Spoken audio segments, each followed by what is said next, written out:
everybody, welcome to USA Wrestling's Moments Off the Mat. Today you're here with episode 3 of the US Wrestling Association's Kahoot's game to help us learn some challenge block rules. So we'll turn the show over to Zach Errett and get started. Hey, so great to see everybody again. Today, really the area we're going to be looking at is the quad pod, like scoring from that position and looking at some different scenarios. So we've got seven video situations, a mix between freestyle, women's, and Greco.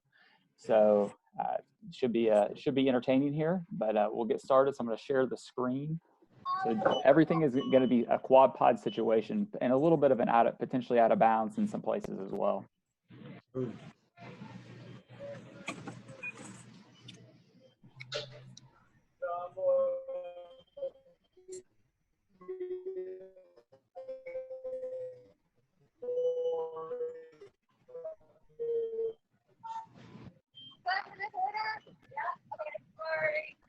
I should have written it down because I walked over here. You told me to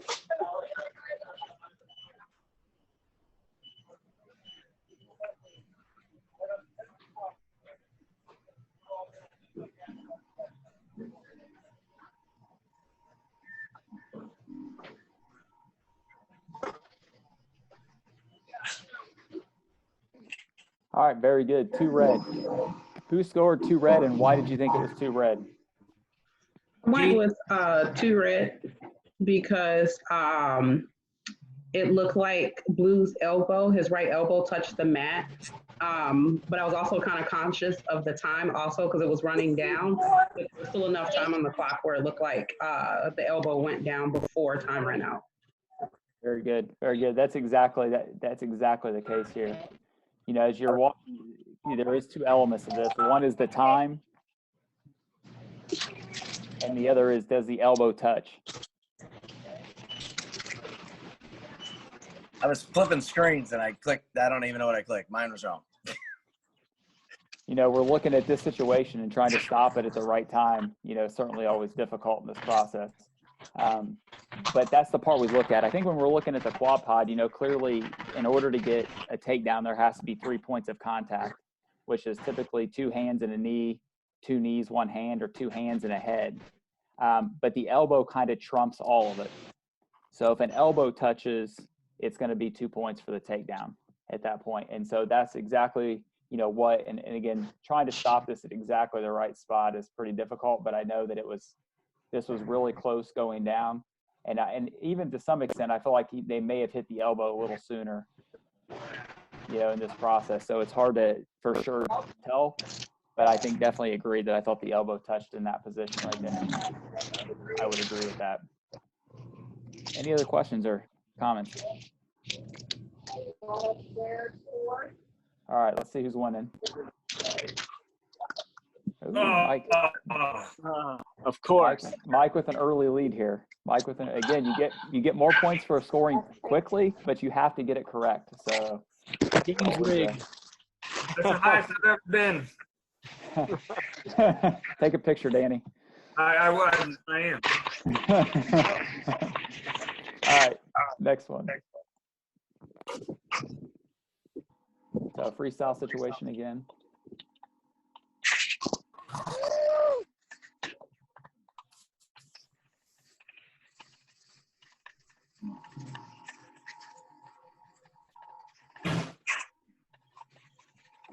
This has got a little bit of an out of bounds element added into it as well.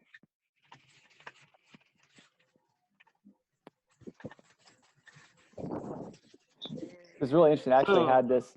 So I had this video on the, because we send out a Kahoot essentially off of whatever topic. So like today's topic is quad pod. So we'll send out a Kahoot with just some other quad pod situations. This one was actually on last week's Kahoot for the out of bounds. And it was about, it wasn't scored overly correct in this position. So when we're watching this, you know, a lot of times, I can't remember what the exact, who scored what the most right now, but what we're watching now clearly is the one that's out of bounds, but 2 does a knee touch in this process. And I think that's the part you're looking for here. So let's watch this again and watch and see if you see a knee touch here. Ooh.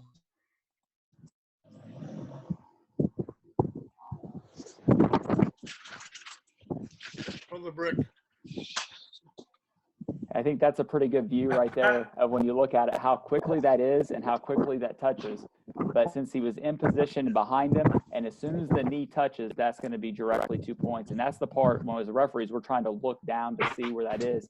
Now, he does have two hands out of bounds, but this wouldn't be considered out of bounds because I'm going to let Reds have the opportunity to score a higher point value if possible. So as a referee, I'm going to try not to stop this position in this spot. And I'd be certainly looking for that knee to touch. And when that knee touches, that's the part right there that you see too. And it happens so quickly that it's almost tough to catch. But that's right there. We had 3 points of contact, so we got 2 points there. Question on the Kahoots game. Are we going, because I want to know the rules, the rankings. Are we going quicker on time than we did last time? No, but once everybody answers, it shuts it down. So that's how it works. So it's not going to run for the whole time. So you guys all answered quickly. I got you. So actually, there are 3 people who aren't there right now. So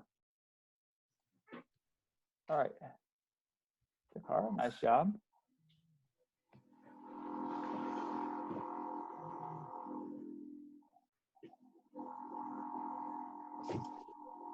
So 2 red or no points here.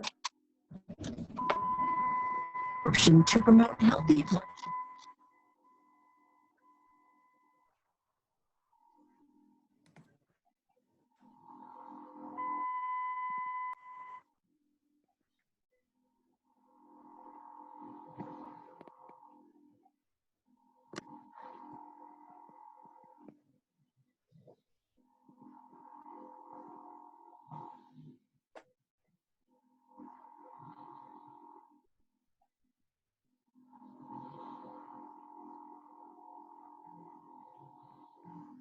No points. Great job. Somebody that scored no points, what'd you get? Or what did you see that helped you get scored no points? I saw the knee touch and stay down. So for scoring what's that? Go ahead. Sorry, go ahead. I don't think she ever really came back up to her feet to get, out of it. I think once the knee touch, she came back to her feet, but she never established.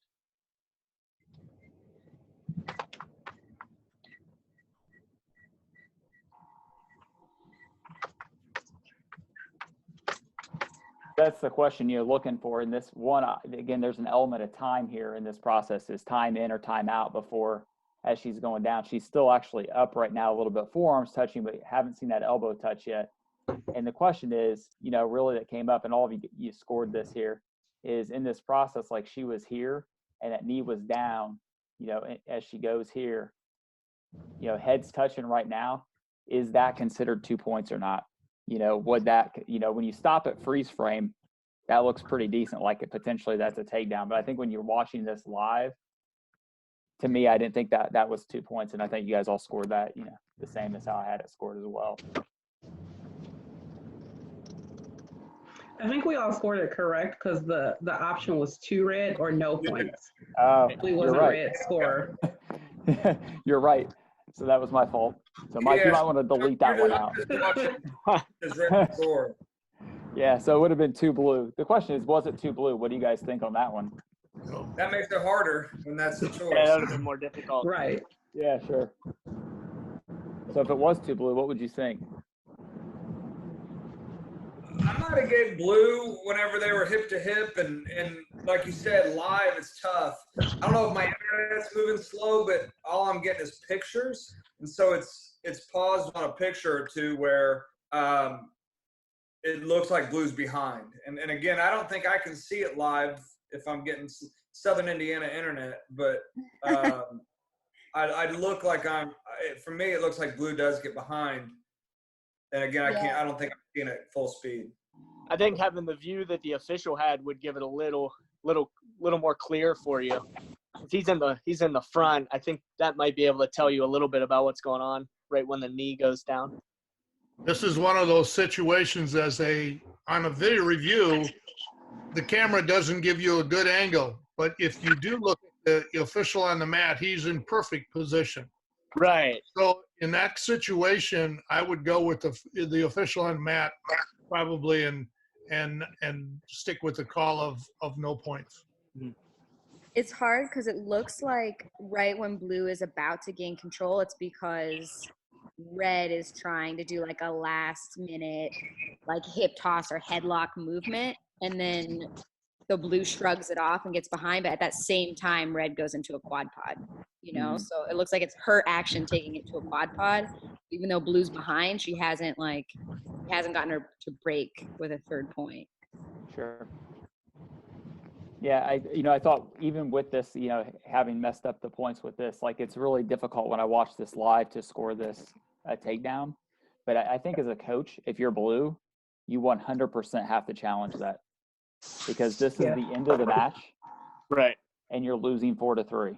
So there's nothing. If you have a challenge, you should use it here because it's close enough to be able to tell. And if they have a different camera angle. And in this particular one, there weren't really good camera angles. Now there's a few places where they'll have multiple angles where they'd be able to like rotate the video around to be able to see. But as Tom mentioned, like the referee's in pretty good position, and if he didn't score the 2, there's probably a good chance it's probably not going to get scored unless he just missed the point somewhere. So great conversation. Sorry about messing up the points. I certainly wanted to make that a little tougher than either 2 red or no points. So. Just trying to help Danny score out, actually. Hey, I'm still on the podium. You are still on the podium, buddy. Doing well. All right, so hopefully I got the next ones right here. All right, now we're going to get some action, some scoring from this.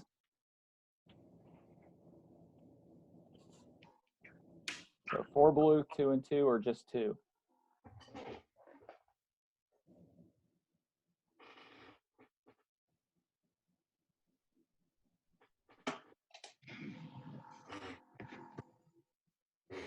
I like this video.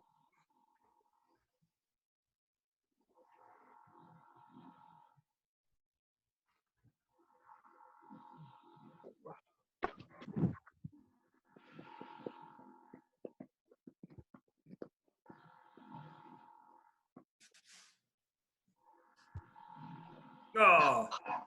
Whoa. Wow. Who are the 2 blues? Who are the two blues in here? That was one of who them. else had the other 2? Blue, if you can hear me. What's that? So that was a 2 blue. All right. Why'd you score 2 blue?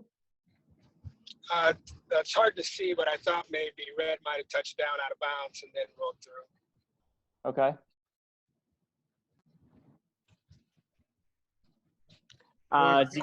Did he go to his elbow before? Yeah. No, there was no real true exposure there. It's just a takedown. So in this process, we're in the quad pod here. So right now, oops. So I'll try to stop. So he goes down to this position. So right now we don't have any points yet because we haven't met the criteria. So we're here right now. So there's no takedown yet. So right now, if there's no takedown, we're still considered, standing position here with this. Now the next part is we're looking, does red go to danger? And again, danger is an elbow, shoulder, or head less than 90 degrees. And so. Like right there, it looked like he hit his elbow. Yeah. But we're getting a back view, so we don't have that same view as the official right there. Yeah, and when I remember watching this, I think I watched this one live at the tournament. The wrestler did a pretty good job of staying, in my opinion, I thought, hand to hand on this. And I think that's a good coaching point. Like you're in a quad pod and you feel yourself starting to go, try to maintain a hand to hand position, because if you go to your elbow, you're going to give up either 2 and 2 or 4, depending on how it happens. But in this situation, if you make this action and goes essentially just hand to hand and finishes out of bounds, they didn't go to danger. And if they didn't go to danger, it's difficult to score that 4 points, because the only way to score something 4 points that's not danger would be grand amplitude. And that clearly wasn't grand amplitude. So if there's no danger, no grand amplitude, the best it can be is 2 points in that scenario. So that's probably a good on both ends. one, if you're trying to score 4 points, making sure you pop it kind of forward, try to get into an elbow. And two, if you're in that position, trying to eliminate, trying to stay on your hands throughout the duration of that move. That way you're only given the minimum amount of points in that scenario. So. Hey, Zach, I'd like to pose a question to the group. How many of you drill scenarios like that where you're saying, hey, we're going to start you in a quad pod, jam you forward, and train you to go hand to hand? Is that something that we already incorporate, or is that something that might just come out of this? That's going to be incorporated from this point on. We do a lot of start-ins in quad pods, but not this type of match strategy. But this is definitely going to get added into it. Awesome. This is JD. We do a lot of situational wrestling, especially when we want to take a little time off the mat before we get into competition, put ourselves in a lot of situations, even using points. We're 2 down. You're here in this position. What do? Give up the takedown. Don't go to your back, So we do a lot of that situation wrestling. It's important. And those are the days we kind of take it easy on our bodies that day and do a lot of situational drilling and situational live. Kind of an active recovery. I think it's an awesome question. It makes me I don't know how every state's set up or every club's set up. Personally in Indiana, we only get about 6 weeks of true Olympic season. Our folk style state hits, and there's about 6 weeks before freestyle state, and then summer hits. So I think that's a awesome drill to start adding. But I hope one of the things that quarantine adds is people relook at schedules. I'm way off on a topic now. This is what I've been thinking of all day, is how to get more Olympic style wrestling in, because right now we have opportunities to flop schedules a little bit. When was my last tournament? When can I put a new one in? And that'll allow for more training like that. I think some of us are time constrained for that type of specific drill. We tied this in kind of with our hip heist and our float through, just flowing through. So I wouldn't say it's a quad pod in this specific situation, but we do work on floating through. But we try to do a throw Thursday, do our Greco, a little bit of Greco every Thursday, and freestyle Friday, and do a little freestyle on Fridays. So we do try to tie in the Olympic styles during our folk season. But when I saw this and instantly started thinking, and then you asked the question if we train this, maybe not this specific thing, but we do floating through and staying belly down and our hip heist, folk style wise. So a little bit. Nice. Yeah, it kind of feels I like tell you too that when I watch a coach start to pick up a block in that situation, I'm sitting there with my head in my head as the chairman, don't throw the block, don't throw the block, leave it, don't throw the block. But that's a great video for seeing how a move progresses and can only end up being 2. Yeah, I was thinking that I work with a lot of kids coming into the sport, and I'm fortunate that I do we do freestyle. Not many people in our area know Greco, so we do a lot of freestyle year round, and we do a lot of folk style year round. But for our newer kids, middle school kids that we're recruiting and bringing in, and we're trying to teach them some of these fundamental things, this feels like a really cool way to adjust sharks and minnows. If they're doing a bear crawl across, and you get out if you drop an elbow, if someone tries to turn you and drop an elbow, or turn it into a game. Feels like a really cool way to train coaches to look for it, and for athletes to really be body aware. That's awesome. That's good. Best idea I've heard in a long time. That's awesome. That's good. All right, I do want to say on there though, I called it how I think most referees, excluding present company, call it. I thought I had waited too long, so I just threw up something. Is that not a way to do it? You will see a lot of officials call that not working. Nobody like. I think that's one of the, again, we talked about that probably the first week when we talked about the evaluation of holds. It's one of the things that we're looking at, and we're always reevaluating from a referee standpoint, is how do you score those positions and score those situations and be consistent. And again, that's certainly our goal, is to get to that point. Can I tell you it's not going to get scored 4? No, it's certainly possible that it could get scored 4, but just again, going back through the criteria, I would score that as 2 points just based off of what we had covered before and what's required to be danger position. So I think from the standpoint, that's, it depends on which side of the coin you're on. Like if you see that as a coach and they score that 4 and you think that's only 2 because of that, then it could certainly be a very valid challenge, when you're asking that question is, hey, I don't think we went to danger. We didn't hit an elbow, shoulder, or head, didn't go to danger. So how could it be 4 points if it's not grand amplitude?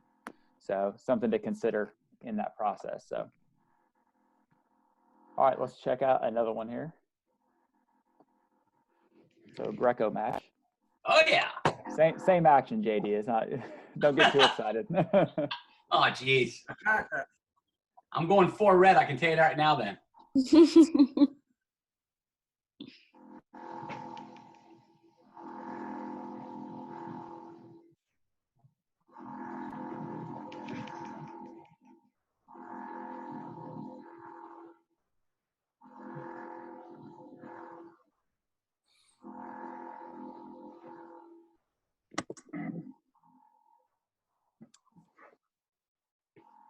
We can't go back and change our answers, can we? Once you score, it's done. It's done. So again, probably in some of these scenarios too, and I will have to say you're getting a little bit of my, I guess, opinion in this situation, which doesn't necessarily make it right or wrong. It just makes it my opinion. And that's kind of as we're going through. So with this, somebody who scored it 4 red. That was me. Why'd you score? Because I didn't think his knee hit. The move started on his feet and it went through danger. Okay. I felt the same way. He's on his feet. He's on his feet. He's on his feet. The knee didn't hit. Still on my feet. I go here. Boom. We're going right through in the danger. I didn't see the knee go down. You telling me the knee went down? No. But the elbow did. Well, And there was a slight pause from the time the elbow hit till when he turned him. So that's why I went 2 and 2. Well, 2 takedown, 2 turn. 2 for the elbow hitting, and then a slight pause in the action, and then into the turn for another 2. yeah, agreed. Yeah. I don't want to agree with you, but I still don't even care that his elbow hit. He went into his back. Yeah, I agree with you, JD. I don't care. It's a continuation. Absolutely. He didn't stop as on his elbow and slide. He went right to his back. I agree 100%. well, that doesn't matter. I already got an answer that I was correct. So I'm filing a protest.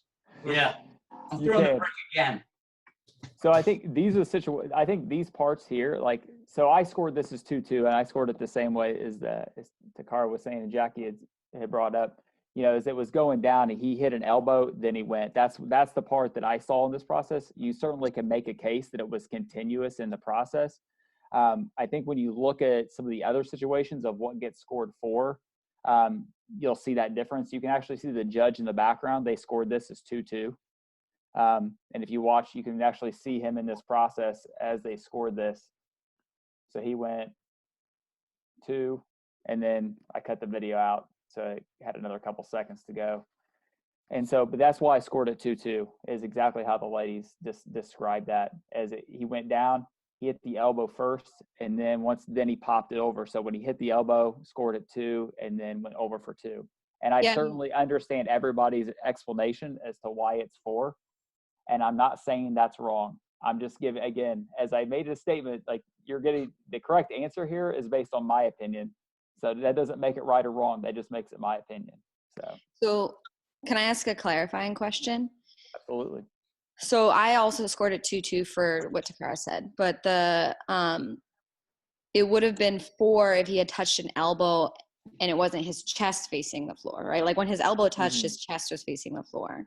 But if he had touched an elbow and fallen, like his elbow was hit and his back was exposed, then that's danger, and that would make it 4, correct? Correct. That's what I would have scored.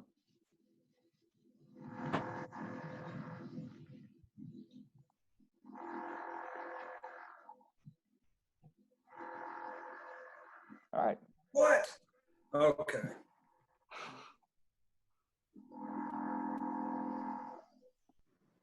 Next one. 4 choices here. 4 choices. spend as much time reading the choices as I do watching the video.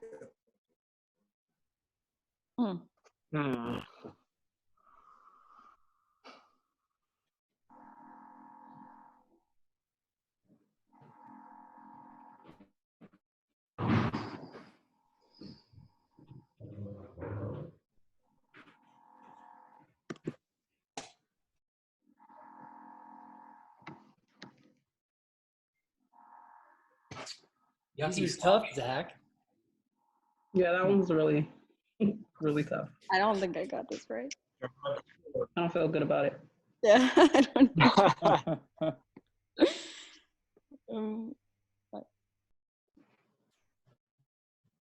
My answer's taken a long time to go through, Zach. Oh, So there, it finally did. Okay. Yeah, actually, the time ran out in the process too, so it was good. All right, so almost a majority of you scored at four blue here, so that I thought was pretty good. I can certainly see the one. Why would we not want to score one in this? Wow, blue the chance to score, right? Yeah, but it's the action's so bad. I just didn't. Just stopped and then went and cradle. It's certainly an unorthodox looking. I think Yeah. from a referee standpoint, right mean, now blue is still right there. I'm done. Everybody's out of bounds. Well, blue's still in, I guess, but Jesus. and that's the key. Yeah. You know, in that situation for me, blue is still inbounds.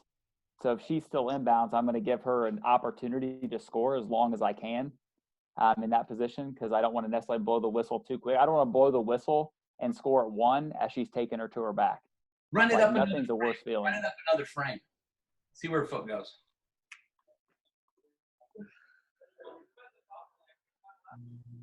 I don't think it ever goes out. I don't think it ever.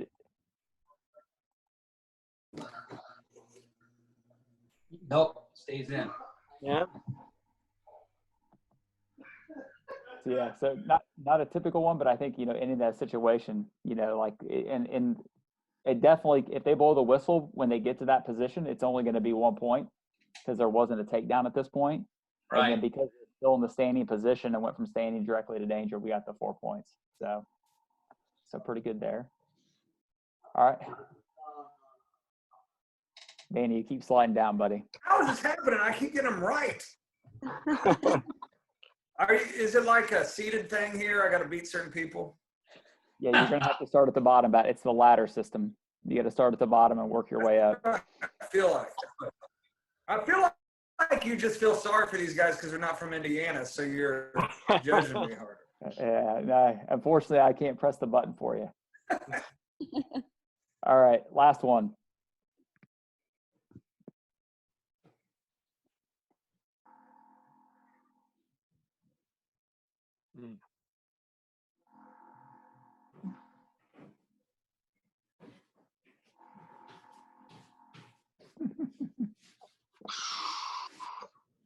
That was terrible. Oh.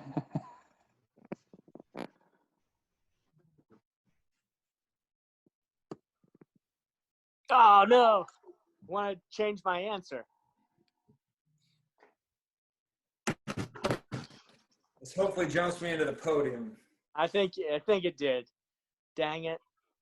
Well, it might be wrong. I haven't got my result yet. Yeah, I'm pretty sure I got that one. I messed up on that one. Second time seeing it. I'm still running.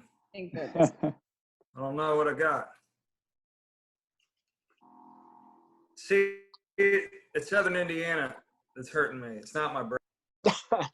Why don't you jump across the border to Kentucky where they have faster internet? Oh, I don't know if they know. All right, so this was a tough situation, and This was very tough. This is and this, you know, as you're going. So I guess we'll start with who scored 4 blue, 2 red. Wants to explain why they scored 4 blue, 2 red. I had to watch this and I was trying to look for specific points. Although red seemed like the aggressor, he got behind. He was pretty much planted going in a different direction. And blue looked like he initiated the action from the feet that brought them down. And then, so I went for blue since they were both on their feet, and he reached back and pulled it down. And then red for maintaining the hold and coming through with the gut wrench. So he got 2, in my opinion. How about 4 red? I got 4 red because Blue stupid put himself to his back, and the judge agreed with me, or the chair over there. I did the initial action of red. He's even lifting and going forward. Like right here, he steps him forward, and Look it at that. started Look at 4 red. That action was That's going to the exactly right. what I thought too, is blue did not change the direction of red. No, Blue's. But, yeah, that's so what? Bad technique. You lost 4. You know? Yeah. So here's what there's a couple. I agree. Like, I think it's a difficult call, and I think that I'd say more times than not, people typically give the benefit of the doubt to the wrestler in red. I just remember watching this action, and I remember watching red's first steps. And to my opinion, red was trying to go right. Exactly. Like red was stepping and going right with this, and start trying to load him that way. Then all of a sudden he stopped. You see blue reach back, grab the arm, and then rotate him down the other direction. So in my opinion, it did change the direction because he's stepping right here to go right now. Like he had stepped, in my opinion, like he stepped right here and he's trying to go that direction across. And because he goes this way, now he grabs this, stops, and then he doesn't really set his feet to step over here. Like his feet are behind him in that action. So because his feet are behind in this situation, like it's hard for me to say red is the one initiating this action from this position. You know, if how did the mat officials call it? I think they actually, that's a great question. I thought that they either had maybe a consultation and then switched it to 4-2, what we had here. But I know that the judge definitely scored 4. You can see what he scored in this position. And the hard part is, even from the judge's perspective, like he probably didn't quite have a great angle. I mean, he's looking through this guy's shoulder. So he doesn't see necessarily this arm get locked here, and he can't see a great view of the feet. I think the best view of this is maybe what we're looking at right now. So as an athlete, if the guy's going to throw himself to his back with bad technique, why don't I go with and get my 4 again? Well, I think you're probably going to go with it. But I mean, I'd say if you're going the same direction, I think you're going to get 4 points. But when you stepped right and then end up going left, is that bad technique? He took you to your back. Red, I'm on. He did bad technique. He blew into his back. It's freestyle. You don't go to your back. Who's to say that red wasn't using the bump right as the setup to go left? I mean, and red. And here's what you guys love to say: red ended up on top. I agree that blue did that on purpose. I just think that is so desperation. He's gonna get turned anyways. I'll throw myself. I can't imagine a coach ever yelling to the bottom. Desperation of poor technique, and red ended up on top. 4 red. I'm glad the judge agreed with me at least. So I scored 4, but I do see, like when you slowed it down, how red's stepping to the right. I do think blue's pulling him. He almost uses his foot to. But I don't know that I would have ever saw that. He absolutely is pulling him. He's going to get turned anyways. I'm going to throw myself on my back. Yeah, forget about it. Well, that's why it's called freestyle, because there's a lot of funky stuff happening in freestyle. Yeah. I know Zach's not here. We had the video we talked about last week beforehand. There's a video. I'll put it on one of these. I might put every situation from that match on here. And it was we talked about it. I don't know if you had a chance to watch it, but it was Russia versus Japan semifinal match, the World Championships a couple of years ago, freestyle. Like there was literally 5 challenges in the match. I think 4 got overturned, and it was like crazy point scoring across the board, in this situation. And it had a bunch of funky things that like that's not supposed to happen, but that just did, in that process. So, agree, disagree, scored it like that. So, all right. Hard one. Coaches, any feedback on the we got to do the awards podium. Yeah, Sorry. see where people fall here. Dan, where's Danny at? That trick question, that last trick question got me. I think I've scored it with JD and I should get some points. But I know that's not what we're going to do. So, Danny, you did right. Don't worry about it, buddy. I do. Thank you. Congrats, Danny, Takara. Takara kicked butt. Yeah, dominated. Yeah. Nice job. Congrats. Thank I you. congratulate the fourth place finisher too. I'm going with double bronzes on this. That's I'll share awesome. the podium. Any feedback from the coaches? Any thoughts about today? No, that's fun. I love this stuff. That's awesome. Yeah, this is great. I've been doing it with my athletes. This is great with my parents and my athletes. Been challenging them with some different stuff on this. This is awesome. Thank you very much. Yeah, I appreciate getting the official side of it too is very valuable. Yeah, is there so I think it would be really cool that there's the past 3 that we've done, Zach, you've offered like, hey, as a coach, here's what I would be trying to think of in situations like this.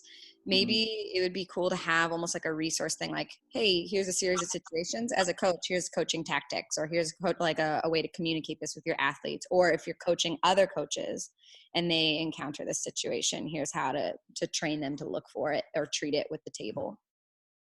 Mm-hmm.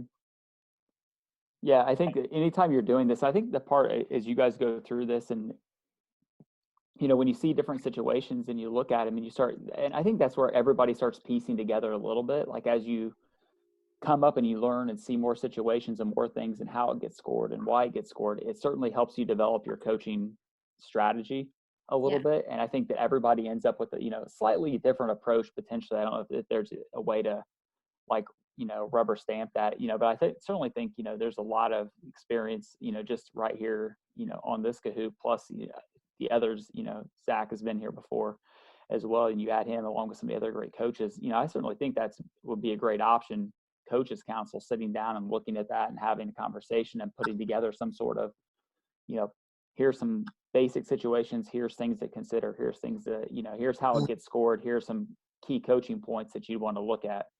But yeah, definitely, I think it's important to know, and I think it's back to that knowing how things get scored and why they get scored. If you know, you look at it and you think, oh, that's 2 points. Well, why was it 2 points?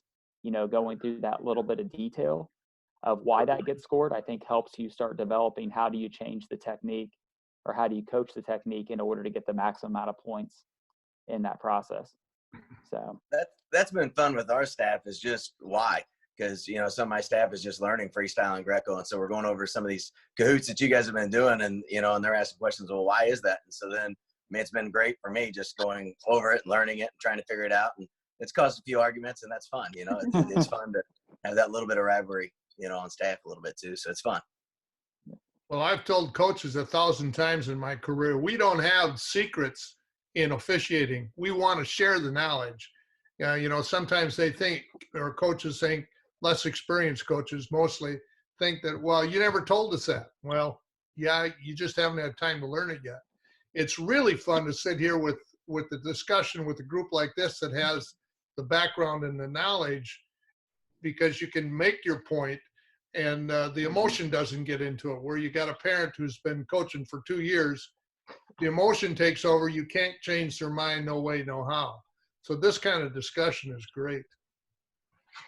I think it's neat how each week, if you've been on here every week, I feel like each week it goes faster. Not because we're like slopping through anything, but I think the people that've been on here every week, I know I'm even though I'm getting some wrong, I'm thinking faster. Like, well, we said this in this situation last time.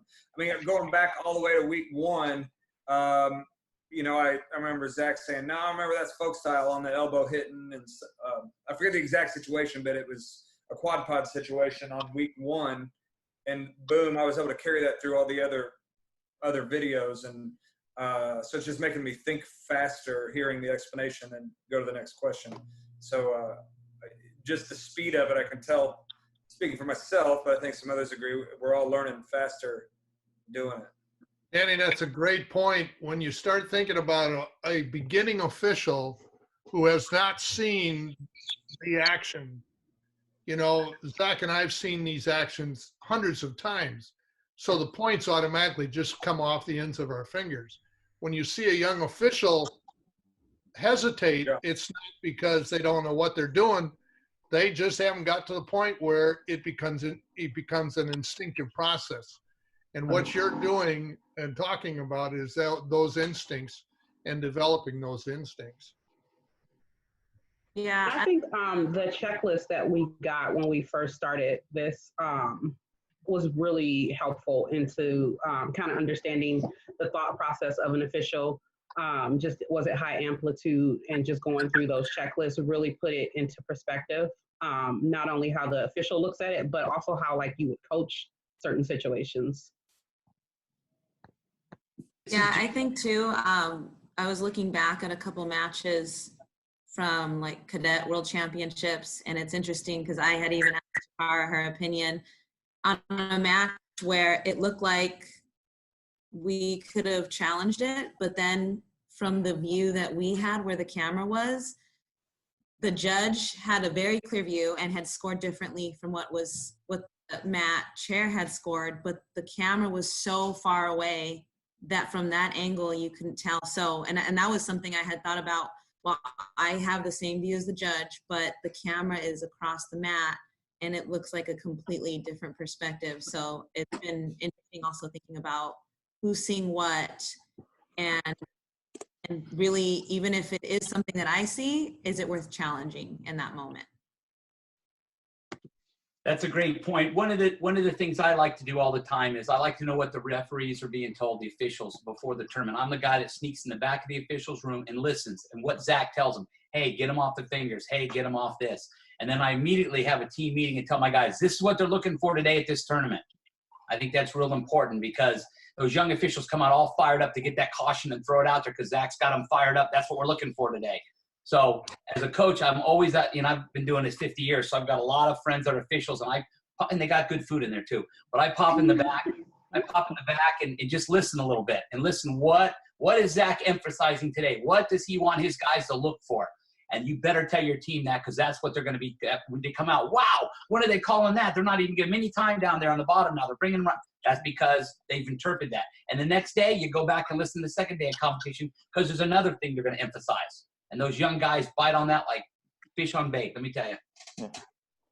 Yeah. I think that's a really valid point. I remember, when you go to tournaments, even internationally, we would always as soon as the clinic got done, whoever was there, they always have there's certain things they want to focus on.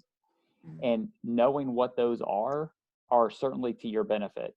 And going and attending and hearing those things definitely is a helpful tool of knowing what to expect. The one year when we were in at the European Championships, right after the Olympics wrestling got taken out of the Olympics, they were really adamant that if they were doing any blocking at all in Greco, there was no hesitation. It was fleeing the hold. It was a caution and point. We're moving on. It was right away. Right away.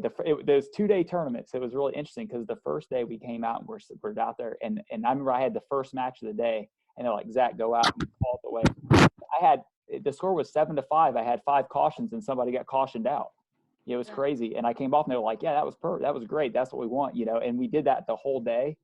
The next day we came back, we got in a meeting and they were like, well, maybe don't call it quite so strong. So the next day it flipped back the other way, just in one process, and having somebody there being able to hear that. Because and as JD mentions, whenever you're in those meetings, from our point of view, you have to be very careful what you emphasize, because you can get big swings one way or the other in how things get called.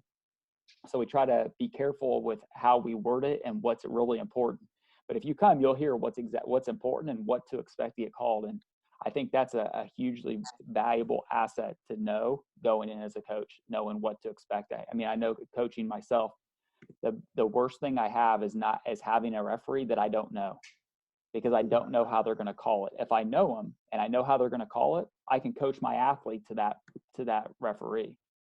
And some referees we have in high school here are very quick on stalling, and I know who they are. And I tell our wrestler, like, hey, if there's no points in the first minute, somebody's getting called for stalling. I know it's going to happen. Don't stress and just wrestle through it. And knowing that, I think is a helpful benefit to use a coach and as a wrestler. And you don't have to be invited to those meetings. You can come to any of them.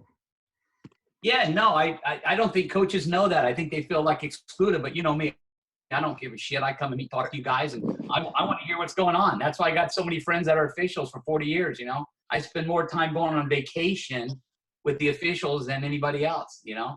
So, but yeah, you pick up good stuff. And Zach, you're right. Those young guys, man, you don't know how good they're going to react. But I do. I know they're going to just try to, if I'm being evaluated today, watch me go.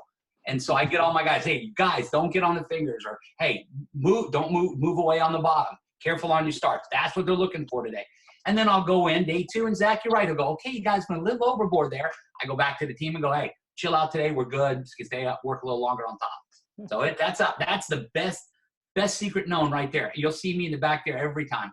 And internationally, they don't let me go back there. So what's the first thing I do is grab a USA official coming at me and goes, okay, what are they looking for today, Zach? You got to tell me. I got to get the team ready. So that's a real good coming out of the gate, heads up. Don't get surprised with anything. Sure.